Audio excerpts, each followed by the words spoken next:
Di situ tanganmu bekerja, pertolonganmu begitu ajaib. Kau telah memikat hatiku. Kini mataku tertuju padamu, ku rasakan kasih-Mu, Tuhan. Pertolonganmu begitu ajaib. Kau telah memikat hatiku. Di saat aku tak sanggup lagi, di situ tanganmu bekerja, pertolonganmu begitu ajaib. Kau telah memikat hatiku. Kini mataku tertuju padamu, ku rasakan kasih-Mu, Tuhan. Tiba waktu bagi kami ya Tuhan untuk dengar firman-Mu.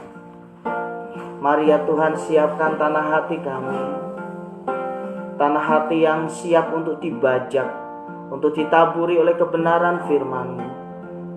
Mari Tuhan, Engkau berfirman bagi kami. Terima kasih Tuhan. Haleluya. Syukur Tuhan, terima kasih. Bapa, saat ini kami rindu Tuhan untuk Engkau berfirman buat kami.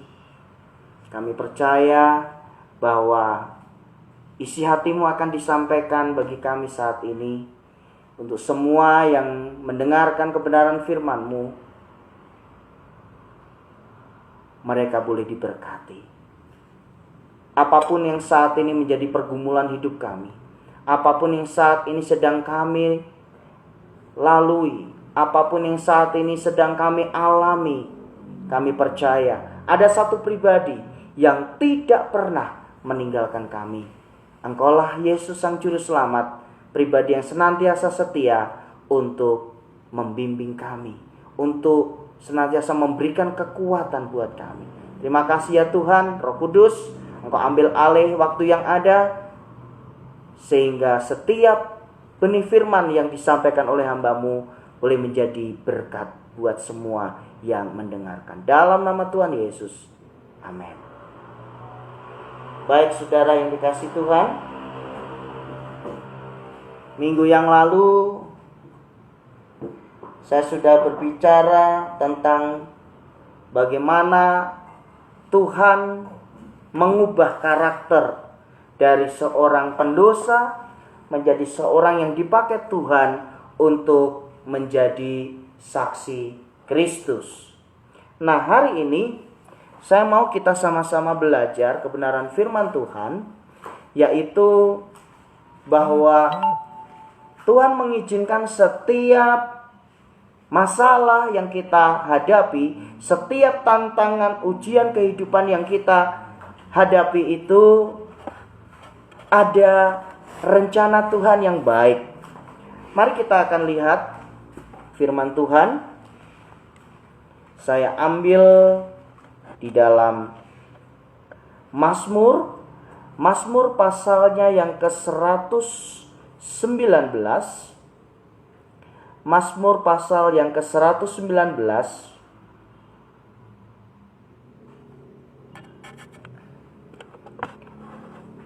ayatnya yang ke-71.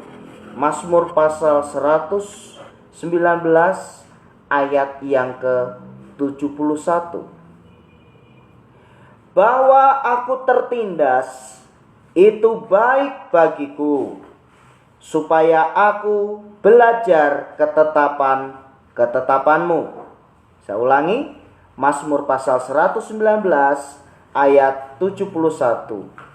Bahwa aku tertindas itu baik bagiku, supaya aku belajar ketetapanmu. Mari kita lihat juga ayat sebelumnya, yaitu di ayat yang ke-67. Sebelum aku tertindas, aku menyimpang, tetapi sekarang aku berpegang pada janjimu. Mazmur 119 ayat yang ke-67. Sebelum aku tertindas, aku menyimpang, tetapi sekarang aku berpegang pada janjimu. Nah, saudara yang dikasih Tuhan, hari ini saya seperti biasa akan memberikan satu tokoh yang darinya kita bisa belajar, lalu kita bisa melihat bahwa Tuhan ternyata punya agenda dalam setiap peristiwa kehidupan yang kita alami. Nah, saudara, firman Tuhan sepertinya tidak mengenakkan buat telinga kita, karena di situ dikatakan bahwa aku tertindas. Berbicara tentang tertindas tentu suatu keadaan yang sangat tidak menyenangkan. Tertindas adalah suatu keadaan di mana saudara dan saya tidak punya pilihan kecuali mengikuti keadaan yang ada. Suatu keadaan tertindas adalah suatu keadaan di mana saudara ada dalam keadaan di bawah. Saudara tidak bisa melawan. Saudara harus mengikuti apa yang mungkin tidak menyenangkan. Nah, tetapi yang menarik adalah bahwa aku tertindas itu baik bagiku. Nah, sebelum saya masuk dalam satu tokoh yang saya ambil di dalam firman Tuhan, saya mau mengupas terlebih dahulu ayat-ayat ini sehingga saudara dan saya akhirnya menyadari bahwa oh benar ya, ternyata firman Tuhan ini tidak pernah keliru. Bahwa setiap firman yang tertulis di dalam kitab suci memang benar-benar sebuah keadaan yang membuat kita harus mengerti bahwa seperti inilah kehendak Tuhan. Nah, saudara, ketika seseorang dalam keadaan tertindas, maka dia dihadapkan pada pilihan. Yang pertama, apakah dia memilih untuk menyerah, kemudian dia mengasihani diri sendiri, lalu mulai mencari-cari kesalahan di pihak orang lain. Atau yang kedua, ketika dia dalam keadaan tertindas, dia mulai menyadari bahwa siapa aku sesungguhnya. Bahwa aku pribadi yang sama sekali tidak ada kekuatan. Aku adalah pribadi yang sama sekali tidak bisa berbuat apa-apa jika bukan Tuhan yang memimpin dan menyertai. Nah, ternyata ketika pilihan-pilihan itu dihadapkan kepada saudara dan saya, maka apa yang saudara pilih itu akan menentukan akan seperti apa di akhir dari perjalanan kehidupan itu. Nah, saudara, ada satu statement yang sangat memberkati dari tokoh besar yang bernama J.W. Marriott. Dia berkata bahwa kayu yang kuat itu dihasilkan dari sebuah pohon yang kuat. Pohon yang kuat diuji melalui ketika ada angin kencang, pohon itu tidak roboh. Pohon yang kuat ditopang oleh akar yang kuat pula. Nah, tahukah saudara bahwa cara yang paling efektif yang dilakukan oleh Tuhan untuk membuat saudara dan saya menjadi pribadi yang tangguh, pribadi yang tahan uji, pribadi yang benar-benar menyukakan hati Tuhan, pribadi yang matang, pribadi yang dewasa, yaitu melalui tekanan. Dalam beberapa peristiwa, kadang-kadang saudara dan saya dikagetkan ketika menjumpai seseorang yang sepertinya tenang pembawaannya, kemudian sepertinya baik-baik saja, ramah, baik, dan tidak pernah bikin masalah, tiba-tiba melakukan satu tindakan yang di luar dugaan. Misalnya dia membunuh orang, misalnya dia menganiaya orang. Kenapa itu bisa terjadi? Karena karakter asli seseorang itu mulai muncul ketika dia ada di bawah tekanan.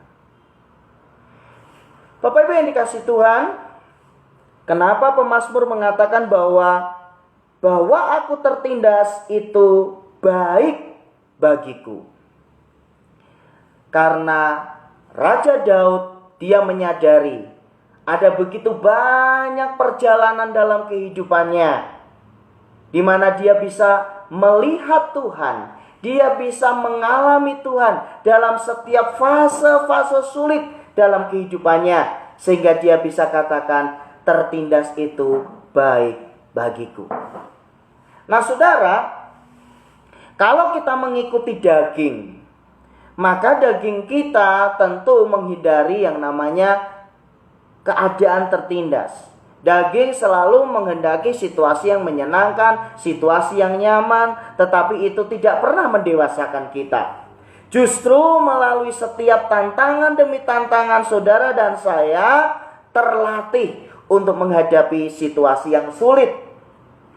Dan Tuhan menghendaki melalui setiap penindasan, melalui setiap keadaan yang tidak menyenangkan itu, saudara dan saya belajar ketetapan-ketetapan Tuhan, belajar untuk mempercayai Tuhan, belajar untuk menyertakan Tuhan dalam setiap kehidupan kita.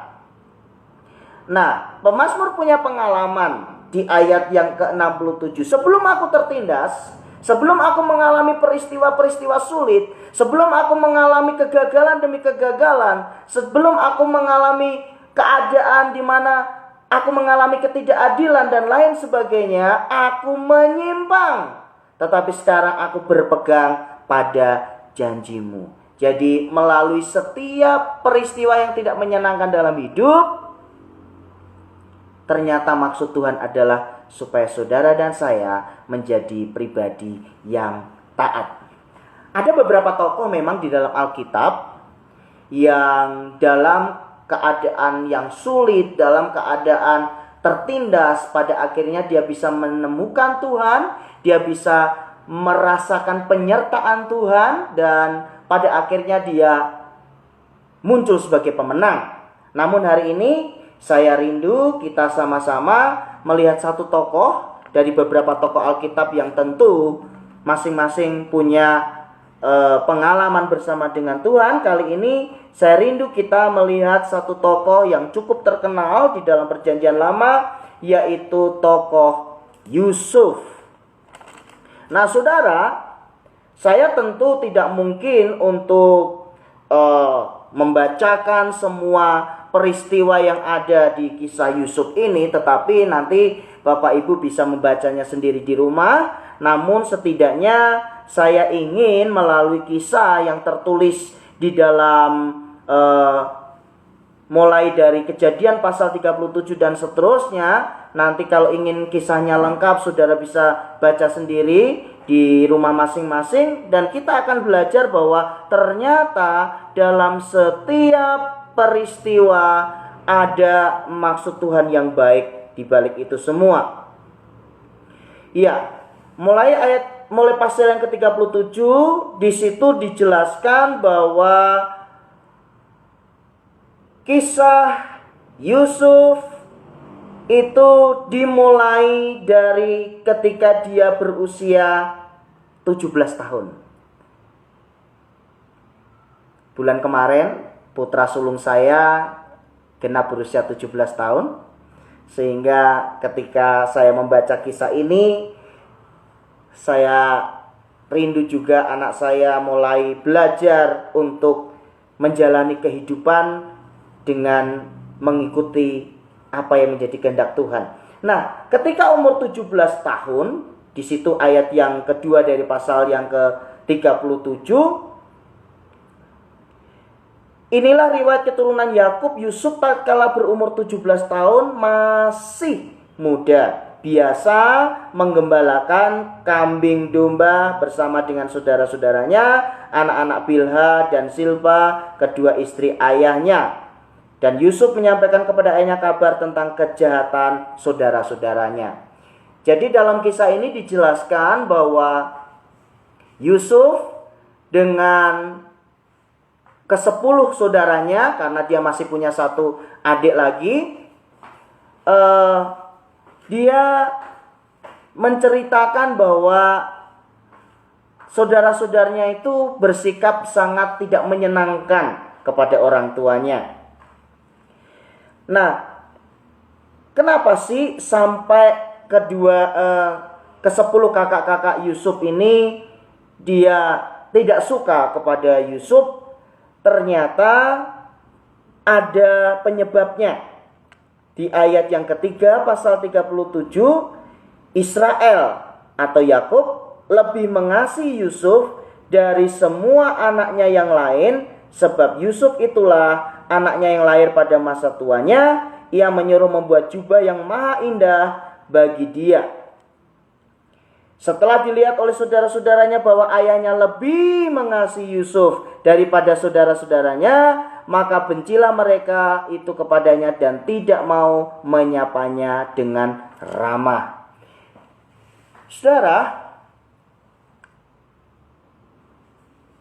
dalam konseling pranikah ataupun ke dalam kunjungan keluarga, saya selalu mengingatkan kepada para orang tua untuk tidak boleh bersikap pilih kasih. Tidak boleh ada anak yang selalu dipuji, sedangkan anak yang lain selalu diremehkan. Itu akan melukai perasaan anak. Nah, kegagalan Yakub sebagai seorang ayah adalah dia tidak bisa memberikan cinta yang sama. Dia tidak bisa memberikan cinta yang proporsional terhadap semua anak-anaknya. Memang harus diakui bahwa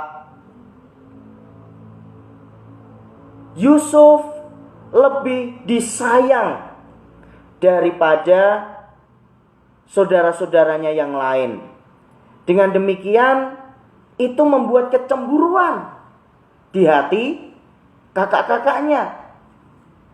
Nah, ditambah lagi, suatu hari pada ayat yang kelima, bermimpilah Yusuf dan diceritakan kepada saudara-saudaranya. Dia katakan bahwa tampak kita sedang di ladang mengikat berkas-berkas gandum. Lalu bangkitlah berkasku dan tegak berdiri. Kemudian datanglah berkas-berkas kamu sekalian mengelilingi dan sujud menyembah kepada berkasku itu. Nah, saudara, sudah tidak senang karena dia diperlakukan istimewa. Ditambah lagi Yusuf karena polosnya. Dia cerita mimpinya bahwa berkas dia tegak berdiri, berkas gandum saudara-saudaranya itu sujud menyembah dia. Artinya dia menjadi pemimpin bagi kakak-kakaknya. Hal itu membuat hati saudara-saudaranya semakin mendidih, semakin gak suka. Nah, saudara, ada satu kebenaran yang saya ingin bagikan di sini. Yusuf bukannya tidak tahu kalau kakak-kakaknya itu tidak menyukai dia. Yusuf tahu. Karena dalam ayat yang tadi saya sudah jelaskan, dia curhat kepada ayahnya di ayat yang kedua tadi ya. Dan Yusuf menyampaikan kepada ayahnya kabar tentang kejahatan saudara-saudaranya. Dia curhat sama ayahnya bahwa saudara-saudaranya itu berbuat jahat kepada dia. Tetapi kepolosan hati seorang Yusuf membuat dia tidak bisa menyimpan apa yang selama ini dia rasakan. Dia mendapatkan mimpi. Mungkin saudara-saudaranya mencibir dia, apaan itu mimpi kayak begitu. Tetapi karena Yusuf adalah seorang yang tulus hatinya, dia tahu sekalipun dia tidak disukai oleh saudara-saudaranya, tetapi dia berusaha tetap baik kepada kakak-kakaknya ini. Lalu saudaranya memiliki respon yang sangat berlebihan. Ayat yang ke-8, lalu saudara-saudaranya berkata kepadanya, apakah engkau ingin menjadi raja atas kami? Apakah engkau ingin berkuasa atas kami? Jadi makin bencilah mereka kepadanya karena mimpinya dan karena perkataannya. Nah saudara, jadi karena Yusuf ini menceritakan mimpinya itu, membuat saudara-saudaranya sudah menyimpan rasa iri hati itu, semakin gak suka lagi. Dibilang, emangnya kamu menjadi raja atas kami? Padahal apa yang diucapkan oleh kakak-kakaknya itu suatu hari nanti benar-benar menjadi sebuah kenyataan. Bahkan dia menceritakan lagi mimpinya yang kedua. Ini sebenarnya adalah Tuhan memberikan konfirmasi, tetapi karena Yusuf masih muda waktu itu, dia belum mengerti bahwa mimpi yang kedua ini adalah konfirmasi dari Tuhan, bahwa apa yang telah ditetapkan oleh Tuhan itu pasti terjadi. Dalam mimpinya yang kedua dikatakan bahwa aku bermimpi pula tampak matahari, bulan dan 11 bintang sujud menyembah kepadaku. Setelah hal itu diceritakan kepada ayah dan saudara-saudaranya, maka ia ditegur oleh ayahnya. Mimpi apa mimpimu itu? Masakan aku dan ibumu serta saudara-saudaramu sujud menyembah kepadamu sampai ke tanah? Maka iri hatilah saudara-saudaranya kepadanya, tetapi ayahnya menyimpan hal itu dalam hatinya. Saudara yang dikasihi Tuhan, perasaan tidak suka, perasaan iri hati, kalau itu tidak diselesaikan dengan baik, maka itu akan berbuah menjadi dendam. Nah, dalam kisah selanjutnya dijelaskan bahwa ketika Yusuf disuruh untuk menengok saudara-saudaranya, disitulah akhirnya dia dijual, dipisahkan dari orang tuanya. Penindasan yang pertama adalah Yusuf diperlakukan jahat oleh saudara-saudaranya. Dia coba curhat kepada ayahnya, tetapi tetap saja perlakuan itu dia alami. Kemudian yang kedua, karena saudara-saudaranya merasa iri dengan perlakuan ayahnya yang lebih mengistimewakan Yusuf, akhirnya ketika ada kesempatan, maka Yusuf pada akhirnya dijual. Penindasan yang kedua adalah Yusuf dipisahkan dari kasih sayang orang tuanya. Dari seorang anak yang mendapatkan perlakuan khusus, kemudian berbalik 180 derajat menjadi seorang budak. Saudara yang dikasihi Tuhan, kalau kita membaca kisah ini, maka tentu saudara dan saya akan muncul beberapa pertanyaan. Yang pertama, bukankah Yusuf itu dibenci saudara-saudaranya bukan karena salahnya Yusuf, tetapi karena perlakuan orang tuanya yang menganak emaskan dirinya, sehingga akhirnya saudara-saudaranya membenci dia. Tetapi kenapa justru Yusuf yang selalu mengalami penindasan? Dalam kehidupan sehari-hari bukanlah juga demikian?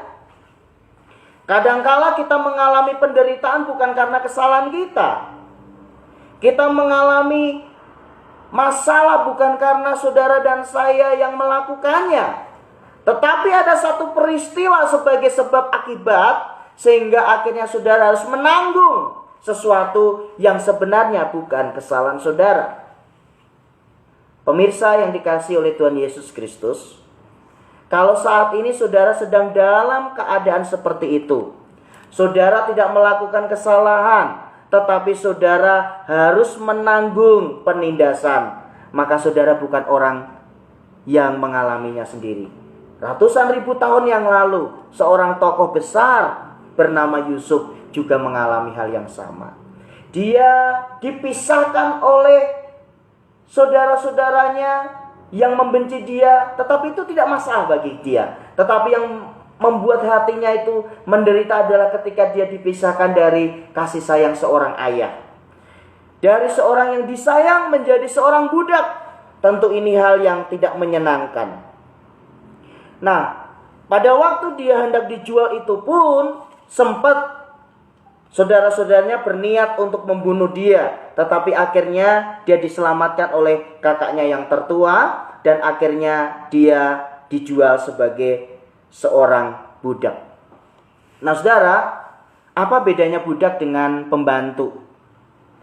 Kalau pembantu itu masih punya hak untuk mendapat bayaran.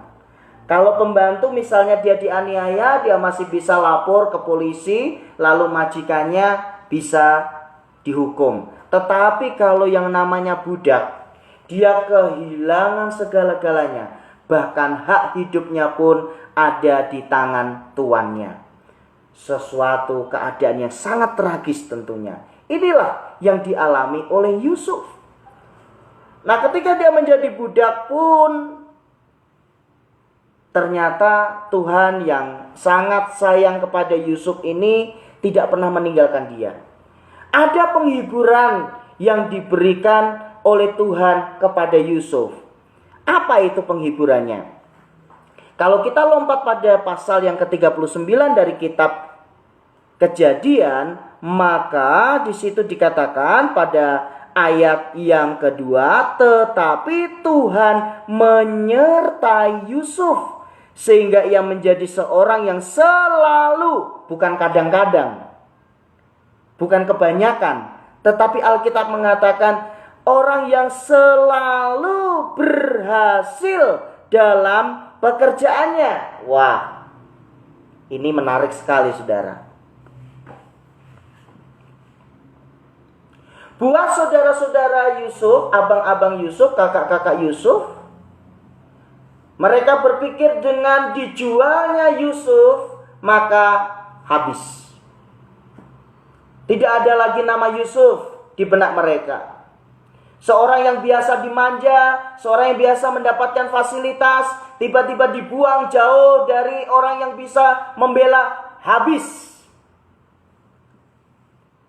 Tetapi yang menarik adalah respon hati dari Yusuf. Alkitab tidak mencatat ada sedikit saja pemberontakan yang dilakukan oleh Yusuf ketika dia mengalami sekolahnya Tuhan, yaitu penindasan demi penindasan. Tidak ada. Tetapi yang menarik adalah Tuhan yang kita sembah adalah Tuhan yang tidak pernah ingkar dalam setiap janjinya. Dia memberikan 2 kali mimpi, di mana mimpi itu adalah janji Tuhan, dan itu mulai terlaksana ketika Yusuf menjadi seorang budak. Dikatakan bahwa setiap apa yang dilakukan oleh Yusuf selalu berhasil. Kenapa? Karena Yusuf disertai oleh Tuhan dan Tuhan membuat berhasil segala sesuatu yang dikerjakannya. Jadi ada 2 hal di sini. Yang pertama, penyertaan Tuhan dalam kehidupan Yusuf. Kemudian yang kedua, Tuhan yang membuat berhasil apa yang dikerjakan oleh Yusuf. Nah saudara, ketika saudara dan saya menyadari bahwa hidup kita ada dalam penyertaan Tuhan, maka jangan pernah khawatir dengan apapun yang saudara sedang kerjakan saat ini. Mungkin saudara mengerjakan sesuatu yang biasa-biasa saja. Orang memandang sebelah mata, apa sih itu? Tetapi kalau Tuhan menyertai, maka Tuhan pasti membuat berhasil. Nah saudara, apakah penindasan yang dialami Yusuf berhenti sampai di situ? Ternyata tidak. Penindasan yang pertama, dia diperlakukan tidak menyenangkan oleh saudara-saudaranya. Penindasan yang kedua, dia dijauhkan dari kasih sayang ayahnya. Penindasan yang ketiga, dari seorang yang dienakmaskan di rumah menjadi seorang budak. Tetapi ada penghiburan Tuhan di situ, yaitu Tuhan menyertai Yusuf sehingga Tuhan membuat apa yang dikerjakannya bukan kadang-kadang, tetapi selalu berhasil. Kemudian ada penindasan yang berikutnya yang dialami oleh Yusuf, yaitu ketika dia dipercayakan mengurus semua kekayaan dari Potifar, majikannya, maka istrinya mulai menggoda Yusuf. Dan singkat cerita, karena istrinya tidak bisa mendapatkan apa yang diinginkan, yaitu mendapatkan cinta dari Yusuf, akhirnya Yusuf difitnah dan pada akhirnya dia dipenjara. Nah saudara, lagi-lagi kalau saya kembali ke awal kisah, apakah karena kesalahan Yusuf dibenci saudara-saudaranya? Tidak. Dia dibenci saudara-saudaranya karena perlakuan tidak adil dari ayahnya, di mana ayahnya sangat menyayangi Yusuf lebih dari kakak-kakaknya. Kemudian, apakah karena kesalahan Yusuf kemudian dijauhkan dari ayahnya? Tidak. Itu karena iri hati yang ada di dalam hati kakak-kakaknya. Iri hati tidak terselesaikan menjadi dendam. Dendam membuahkan kejahatan, yaitu berusaha membunuh adiknya dan berusaha untuk memisahkan adiknya dari kasih sayang orang tuanya. Kemudian, apakah sampai di situ saja? Tidak. Dia kemudian berubah status dari anak kesayangan menjadi budak. Kemudian apakah sampai di situ saja? Tidak. Ketika dia menjadi budak yang sukses, dia tetap mengalami penindasan berikutnya, yaitu dia difitnah sehingga akhirnya dari seorang budak berubah status menjadi seorang narapidana. Dia ditahan di sana. Nah, saudara dikasih Tuhan, penindasan demi penindasan yang dialami oleh Yusuf membuat Yusuf menjadi pribadi yang semakin kuat. Di dalam penjara pun Tuhan tetap menyertai Yusuf, sehingga semua yang dilakukannya itu sukses. Dia dipercayakan di dalam penjara itu sampai akhirnya dia ketemu dengan pegawai Fir'aun, yaitu juru minuman dan juru roti. Singkat cerita, akhirnya ketika juru minuman dan juru roti ditafsirkan mimpinya, Yusuf pesan kepada dia, nanti ingat aku ya. Ternyata dia dilupakan. Nah saudara, ketika kebaikanmu dilupakan oleh orang yang pernah engkau tolong, itu adalah berkat buat saudara. Kenapa? Karena ketika engkau sudah tidak diingat lagi, ada satu pribadi yang selalu mengingatmu, yaitu pribadi Tuhan. Dan ketika Tuhan mengingat setiap apa yang engkau lakukan, firman Tuhan katakan, setiap kebaikanmu engkau akan menuai pada waktunya jika engkau tidak menjadi lemah. Nah ini pun yang dialami oleh Yusuf. Ketika dia sudah dilupakan, dia mungkin berpikir ya sudahlah, biarin aja. Akhirnya Tuhan izinkan Fir'aun bermimpi. Saking gelisahnya Fir'aun dengan mimpinya, di pasal 41 dia kumpulkan semua ahli-ahli yang bisa menafsirkan mimpi, tapi tidak seorang pun yang bisa menafsirkan mimpi ini. Singkat cerita, akhirnya tampillah Yusuf yang sudah dilupakan itu, bisa mengartikan mimpi. Dan akhirnya dari situ bangsa Israel bangsa Mesir, seluruh orang di muka bumi bisa terpelihara. Karena ketika masa kelaparan, berkat seorang yang bernama Yusuf, mereka semua masih ada makanan. Dan singkat cerita, Yusuf dari seorang budak, dari seorang tahanan, diangkat menjadi orang nomor 2 setelah Fir'aun. Nah, saudara dikasih Tuhan, penindasan demi penindasan itu memang tidak menyenangkan ketika kita sedang mengalaminya. Mungkin saudara saat ini sedang mengalami penindasan versinya berbeda. Mungkin penindasan yang saudara alami saat ini adalah kegagalan demi kegagalan. Berusaha untuk usaha satu, tidak sukses. Berpindah dengan usaha yang berikutnya, belum juga berhasil. Berpindah dengan usaha yang lainnya, belum juga maksimal. Tetapi saudara harus percaya, jika tangan Tuhan menyertai, maka apapun yang saudara kerjakan, Tuhan pasti membuatnya berhasil. Kadangkala Tuhan tidak menghendaki berkat-berkatnya itu kita terima secara instan. Dengan tujuan saudara dan saya itu belajar untuk bersabar. Nah, saudara dikasih Tuhan, kita kembali pada Mazmur pasal 119 tadi ya. Bahwa kalau tadi kita sudah bicara tentang kisah Yusuf yang mengalami berbagai penindasan sampai pada akhirnya apa yang pernah dijanjikan Tuhan ketika dia berusia 17 tahun itu digenapi melalui rentang waktu yang cukup panjang, melalui air mata yang mungkin sudah mengering. Tetapi toh kasih setia Tuhan itu tidak pernah terlambat dalam kehidupan kita. Nah, coba kita akan melihat ya, Mazmur pasal 37 ayat yang ke-23. Mazmur pasal 37 ayat yang ke-23 dan ayat yang ke-24.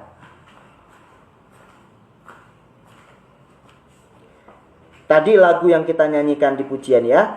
Tuhan menetapkan langkah-langkah orang yang hidupnya berkenan kepadanya. Apabila ia jatuh, tidak sampai tergeletak, sebab Tuhan menopang tangannya. Nah, ini satu kebenaran yang perlu untuk saudara dan saya pegang. Bahwa Tuhan itu menetapkan langkah-langkah orang yang hidupnya berkenan kepadanya. Artinya begini saudara. Ketika kita dalam keadaan sulit sekalipun, tetapi saudara dan saya mengejar perkenanan Tuhan. Sekelilingmu mungkin melakukan banyak hal yang tidak menyenangkan hati Tuhan. Hidup dalam ketidakjujuran dan lain sebagainya. Tetapi saudara tetap berpegang pada janji Tuhan dengan tidak menyakiti hati Tuhan. Hidup jujur, hidup berintegritas. Saudara mengejar perkenanan Tuhan. Maka dikatakan bahwa Tuhan itu menetapkan langkah-langkah orang. Artinya begini saudara. Setiap saudara melangkah, ada Tuhan di sana. Setiap saudara hendak bertindak, ada Tuhan yang membela. Nah, apakah ketika saudara hidup berkenan kemudian bebas masalah? Sama sekali tidak. Tema kita juga bahwa tertindas itu baik bagiku. Artinya adalah Tuhan mengizinkan itu. Tetapi berita bahagianya adalah bahwa Tuhan itu tidak membiarkan kita jatuh sampai tergeletak. Kenapa? Karena Tuhan menopang tangan kita. Artinya adalah bahwa ketika saudara sedang terhuyung-huyung dalam menjalani kehidupan ini, saudara sedang berputus asa, saudara mengalami jalan buntu, saudara mungkin saat ini sedang menangis di hadapan Tuhan karena begitu banyaknya masalah, saudara mungkin sedang mengalami kebingungan karena mengalami PHK atau diputus pacar atau apapun hal-hal yang tidak menyenangkan. Ingat bahwa Tuhan menetapkan langkah orang-orang yang hidupnya berkenan kepadanya. Artinya adalah ada Tuhan di sana. Bahwa tertindas itu baik bagiku, agar aku belajar ketetapan-ketetapan-Mu. Hari ini ada kabar sukacita buat kita semua. Jangan pernah bersedih hati ketika saudara dan saya saat ini mengalami berbagai macam persoalan. Karena sesungguhnya ada Tuhan dalam setiap persoalan yang kita hadapi. Karena sesungguhnya ada maksud Tuhan yang baik dalam setiap masalah yang sedang kita hadapi. Karena adalah kehendak Tuhan untuk saudara dan saya masuk dalam rencana Tuhan yang sempurna. Yaitu apa? Menjadi pribadi yang berkenan kepada Tuhan. Jadilah pribadi yang kuat melalui setiap tindasan demi tindasan, melalui setiap keadaan yang tidak menyenangkan, kegagalan demi kegagalan. Saudara sedang dilatih oleh Tuhan menjadi pribadi yang tangguh, menjadi pribadi yang kuat, menjadi pribadi yang tidak cengeng, menjadi pribadi yang berkemenangan. Tuhan memberkati. Shalom. Mari kita akhiri ibadah kita. Kita naikkan pujian. Bapa, Engkau sungguh baik.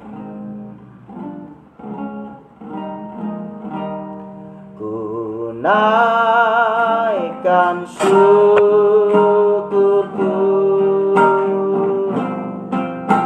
buat hari yang Kau beri. Tak habis-habisnya kasih dan rahmat-Mu, selalu baru dan tak pernah terlambat. Pertolongan-Mu besar, setiamu di sepanjang hidupku.